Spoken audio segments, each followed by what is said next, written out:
Oke, halo semuanya. Perkenalkan kami dari kelompok 7 dari mata kuliah Elektronika Daya. Saya Jusma Mora, kemudian teman saya Nikodemus Krisdonito. Saya Ridulirani.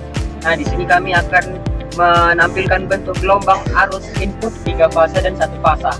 Lalu kami akan menampilkan bentuk gelombang tegangan output sebelum dan sesudah difilter. Nanti kami akan membandingkan gelombang dari 1 fasa dan 3 fasa. Oke, selamat mendengarkan.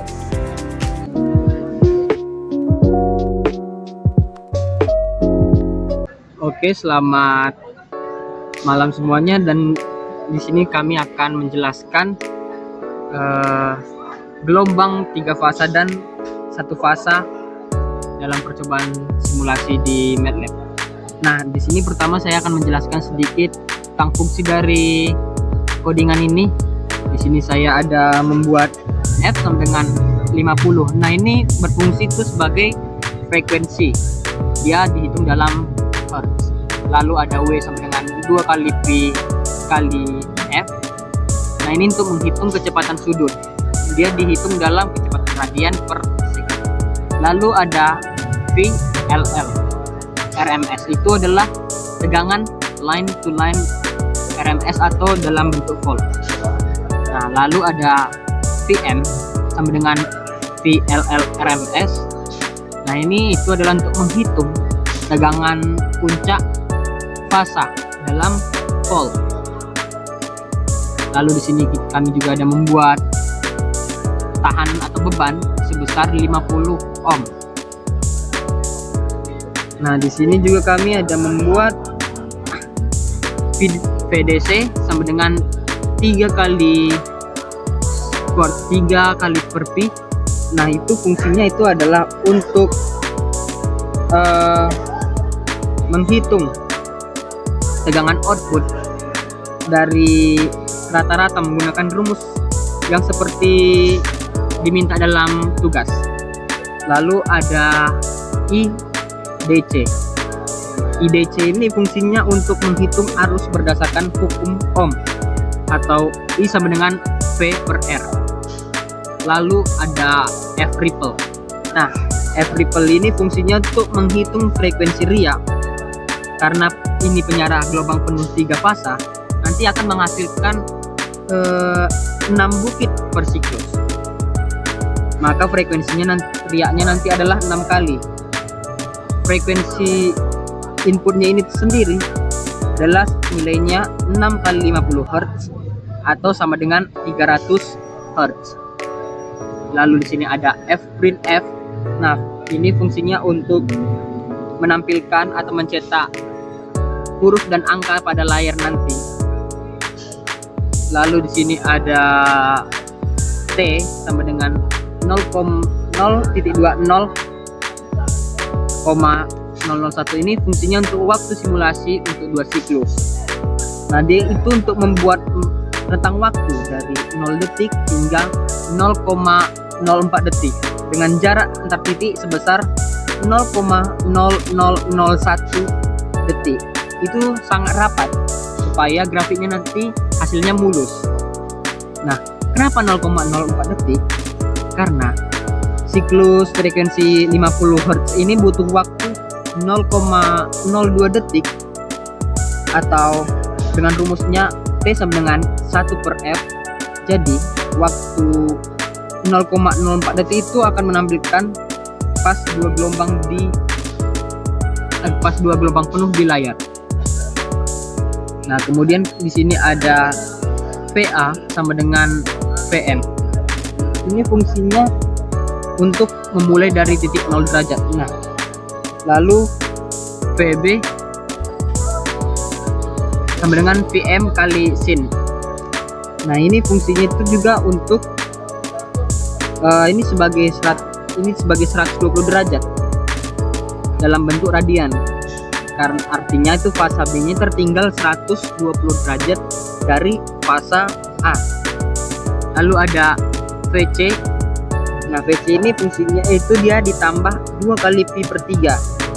Nah, kalau tadi VB itu dikurangi 2 kali pi per 3, VC ini ditambah 2 pi 2 kali pi per 3, artinya dia mendahului 120 derajat. Lalu di sini ada gelombang tegangan line to line VAB, VBC, dan VCA. Nah, di sini ada penjara jembatan 3 fasa yang bekerja berdasarkan tegangan antar fasa. Nanti kode ini akan menghitung dulu semua selisih tegangannya dari VAB, VAC, dan VBC. Lalu ada Vout. Vout ini adalah inti dari simulasi penyarah ini. Karena sifat 6 buah dioda pada rangkaian jembatan adalah selalu mengalir tegangannya, yang artinya nilai paling tinggi atau maksimumnya di setiap detik, ada perintah max. Ini meniru persis cara kerja komponen dioda di dunia nyata untuk membentuk grafik output riak 6 pulsa. Lalu selanjutnya ada figur. Fungsi figur ini adalah untuk membuka jendela atau gambar baru yang kosong. Dia nanti akan menampilkan layar baru yang kosong. Lalu subplot. Subplot ini artinya kanvas atau yang dibagi menjadi 2 baris dan 1 kolom. Nah, nanti kita akan menggambar di kotak baris ke-1 atas. Lalu ada plot. Plot ini sendiri fungsinya untuk menggambar gelombang VA warna merah per R. Nah, di sini kan VA itu nanti akan berwarna merah, VB akan berwarna hijau, lalu VC berwarna biru. Nanti gambar gelombangnya kan berwarna merah, hijau, dan biru. Lalu ada yang namanya title. Ini judulnya nanti, judul pada gambarnya. Dia akan menampilkan judul gelombang tegangan input 3 fasa. Lalu ada subplot. Nah, subplot ini adalah fungsinya untuk berpindah menggambar di kotak di baris kedua bawah. Lalu dia untuk menggambar gelombang output DC atau Vout dengan warna hitam. Dan di sini juga ada Y-line. Ini fungsinya untuk membuat garis putus-putus berwarna merah di posisi tegangan rata-rata yang sudah kita hitung nanti di awal. Ini akan membuktikan kalau gelombang 3 fasanya memang berada di kisaran rata-rata, nilai rata-rata tegangannya. Lalu kita akan coba langsung ke gambarnya. Di sini kita akan menjalankan dulu codingannya.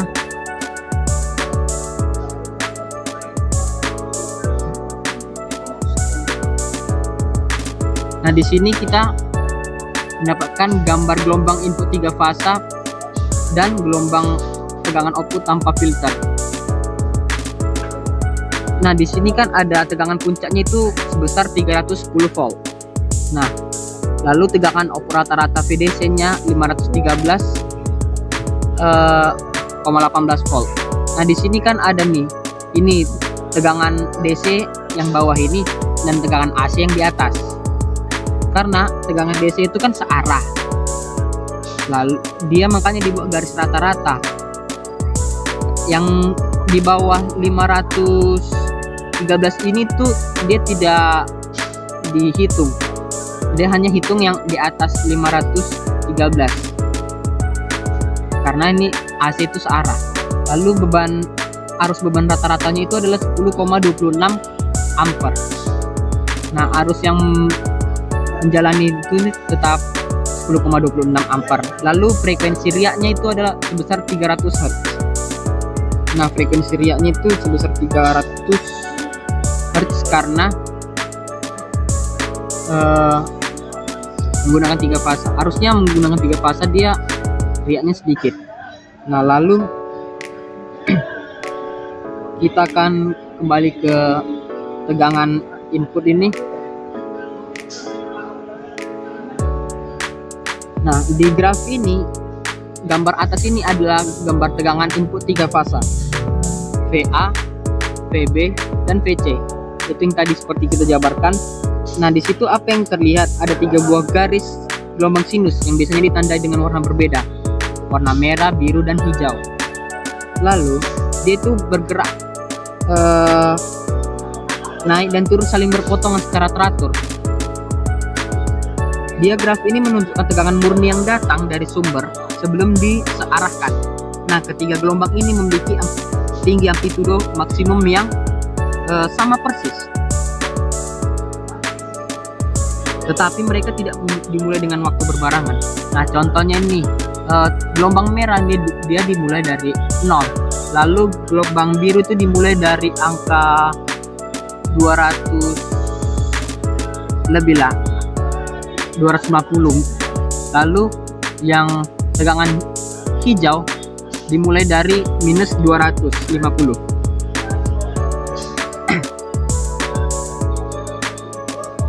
Nah, tapi mereka bergeser atau tertunda sejauh 120 derajat satu sama lain. Artinya karena pergeseran ini selalu ada tegangan yang bernilai tinggi di setiap detiknya. Nah, ini contohnya pada saat merah menuju ke bawah, tegangannya turun, tegangan hijaunya malah naik, sehingga membuat selalu adalah tegangan puncaknya pada setiap detik. Lalu di graf ini juga menunjukkan saat gelombang fasa A mulai turun, fasa B atau fasa C sedang naik untuk mengambil alih pasokan daya.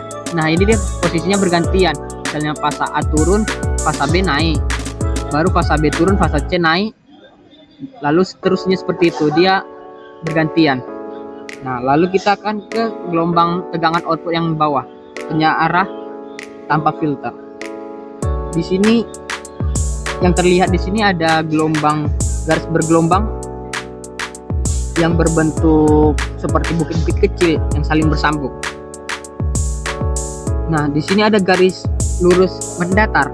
Nih, yang garis warna merah ini adalah garis putus-putus, ini tegangan rata-rata dari arus output ini. Nah, ini adalah contoh bentuk tegangan setelah melewati rangkaian dioda penyiaran jembatan. Nah, dioda ini memotong dan membalik bagian negatif dari gelombang menjadi positif, karena kan nilai arus DC itu positif semua, dia searah. Nah, dia mengambil nilai tegangan antar fasa yang paling tinggi. Nah, perhatikan di situ ada dalam satu siklus gelombang terdapat 6 puncak dan 6 bukit kecil.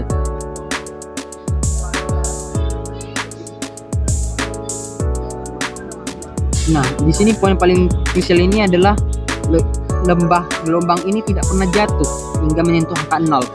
Ini mengapa sistem 3 fasa ini terlihat sangat stabil. Nah, di sini kan tadi ada garis putus-putus yang pada tegangan output ini adalah tegangan output rata-rata atau VDC. Ini adalah tegangan searah murni yang biasanya diterima oleh beban, seperti motor DC yang di industri baja. Nah, ini yang akan dihitung menggunakan rumus VDC sama dengan 3 akar 3 per Pi kali Vm pada bagian tugas.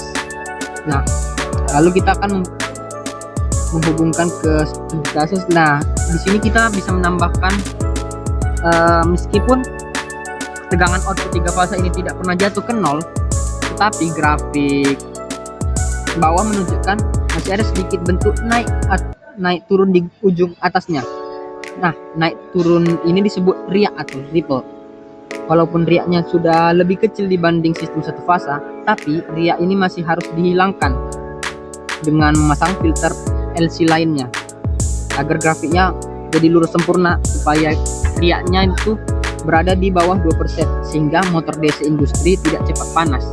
Nah, ini riak ini juga berpengaruh terhadap arus yang akan kita dapatkan, karena semakin tinggi riaknya semakin boros listrik yang kita pakai, semakin banyak listrik yang terbuang sia-sia. Nah, mungkin sekedar itu saja dulu yang dapat saya sampaikan. Saya mohon maaf jika ada kesalahan dalam penjelasan. Terima kasih.